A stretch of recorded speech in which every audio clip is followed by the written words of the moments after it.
ఈరోజు red book రాజ్యాంగం నడుస్తూ ఉంది. ఈ రెడ్ బుక్ రాజ్యాంగంలో ఎవరైనా కూడా గొంతు విప్పుతారు చంద్రబాబు నాయుడుకు వ్యతిరేకంగా అని చెప్పి ఎక్కడ చంద్రబాబు నాయుడు గారికి అనిపించినా వెంటనే ఆ మనిషి గొంతు పట్టుకోవడం, ఆ నులిపేయడము అనేది ఎలా అనేది మాత్రమే చేస్తూ ఉన్నారు. మొట్టమొదటిసారిగా చూస్తూ ఉన్నాం మ్యానుఫ్యాక్చర్డ్ విట్నెస్లు. అంటే ఒక నేరంతో ఒక మనిషికి సంబంధం ఉండదు, కానీ ఏకంగా వీళ్ళకి సంబంధించిన ఒక వ్యక్తిని క్రియేట్ చేస్తున్నారు. ఆయన చేత ఆయనను అప్రూవర్ అంటున్నారు, ఆయన చేత ఇష్టం వచ్చిన మాటలు మాట్లాడిస్తున్నారు, ఒక ఎవిడెన్స్ మ్యానుఫ్యాక్చర్డ్ ఎవిడెన్స్ క్రియేట్ చేయిస్తున్నారు. ఆ మనిషితో ఈ మనిషి పేరు చెప్పిస్తున్నారు, ఈ మనిషిని ఇలా అరెస్ట్ చేస్తూ ఉన్నారు. ఇంతవరకు ఎప్పుడు హిస్టరీలో ఇటువంటి కార్యక్రమాలు ఎప్పుడు జరగల. ఒక తప్పుడు సాంప్రదాయానికి పెద్ద మనిషి చంద్రబాబు నాయుడు గారు ఈరోజు బీజం వేస్తూ ఉన్నాడు. ప్రతి నియోజకవర్గంలో కూడా పాత కేసులు ఏమేమి ఉన్నాయని చెప్పి తవ్వుతున్నారు. ఆయన పాత కేసులలో ఇప్పుడు మన ఎమ్మెల్యే క్యాండిడేట్లను ఎలా ఇరికించాలి అని చెప్పి, ఆ కేసుల్లో ఎలా ఇరికించాలి అని చెప్పి ఇప్పుడు చూస్తూ ఉన్నారు. ఏ తప్పు జరగకపోయినా కూడా యాక్టివ్గా ఎవడైనా కార్పొరేటర్ ఉన్నా, ఎవడైనా ఎంపీటీసీ ఉన్నా, ఎవడైనా జెడ్పీటీసీ ఉన్నా, లేకపోతే ఎవరైనా లీడర్ ఉన్నా సరే విజిలెన్స్లో ఎలా ఇరికించాలా, తప్పుడు కేసు ఎలా పెట్టించాలా అనే సంస్కృతితోనే ఈరోజు పాలన సాగుతూ ఉంది.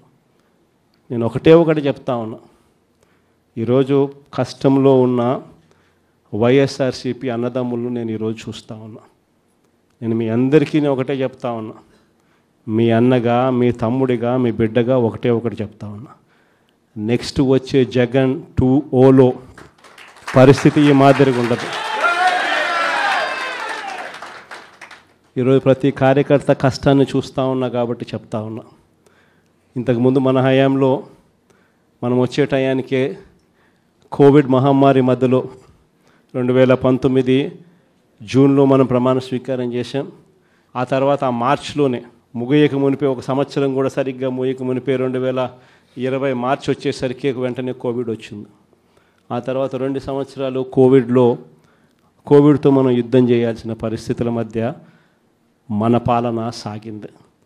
బహుశా కార్యకర్తలకు అనుకున్న మేరకు బహుశా నేను చేయలేకపోయి ఉండొచ్చు, కానీ ఇవాళ ఒకటే చెప్తా ఉన్నా, ఈరోజు ఈ కష్టాన్ని చూసిన వ్యక్తిగా చెప్తా ఉన్నా, రేపొద్దున ఇలా ఉండదు. రేపొద్దున జరిగే ప్రతి విషయంలోనూ వైఎస్ఆర్సీపీకి కార్యకర్తే నెంబర్ 1గా ఉంటాడని మాత్రం ఖచ్చితంగా చెప్తా ఉన్నా. ప్రతి కార్యకర్తకు నేను ఒకటే చెప్తా ఉన్నా, ఎవడెవడైతే మీకు అన్యాయం చేశాడో పర్వాలా, అన్యాయం చేయండి, చేయించుకుంటాం, టైం మీది, కానియండి, కొట్టండి అని చెప్పండి. ఆడు ఎవడు ఏం చేస్తా ఉన్నాడో పేరు రాసుకోండి. రెడ్ బుక్ అని నేను చెప్పను, కానీ పేరైతే రాసుకోండి. మీరు ఏ బుక్లో రాసుకున్నా పర్వాలా, పేరైతే మీరు రాసుకోండి.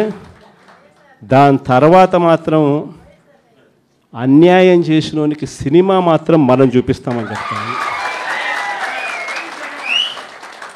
ఆ మనిషి రిటైర్డ్ అయి ఉన్నా కూడా లాక్కొని వస్తా, ఆ మనిషి దేశం విడిచిపెట్టిపోయినా లాక్కొని వస్తా. ఎవరిని వదిలిపెట్టేది ఉండదు. ఒక్కొక్కడికి మాత్రం సినిమా మాత్రం ఎలా చూపించానో అలా చూపిస్తామని మాత్రం చెప్తాను. ఖచ్చితంగా ఏదైతే నాటుతున్నారో, ఏదైతే ఇత్తుతున్నారో, ఇది రెండింతలు వీళ్ళకు పండే కార్యక్రమం కూడా జరుగుతుందని మాత్రం ప్రతి కార్యకర్తకు గట్టిగా చెప్పండి. That is a big scam, last government. 18,000, I'm not sure exactly the figure, but it is definitely 18,200 plus vehicles were bought by the previous government. And they have only, frankly speaking, they have only less than 2 weeks of work to distributors. That too, their last government, I think they was projecting it as, okay, they are serving the public public distribution rights only to each and every household. Actually, they are not doing it. They go to one particular lane and they'll tell everyone to come, and then they used to distribute it. They had never done in the true spirit.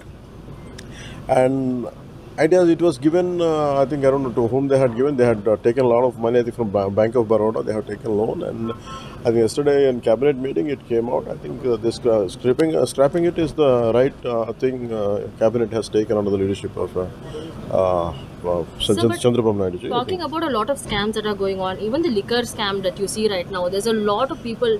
YSRCP is alleging this is all just made up allegations, accusations. There's nothing on paper that the coalition government can catches on, is what they're saying. I think competent authorities are the right persons to comment on it. I'm a bit away from it. I think competent authorities, without anything they won't do it, I think they're doing it the right way. I think as it is under the investigation, I think I prefer not to comment. Sir, one last question. Jagan Mohan Reddy has said that I will not leave anyone.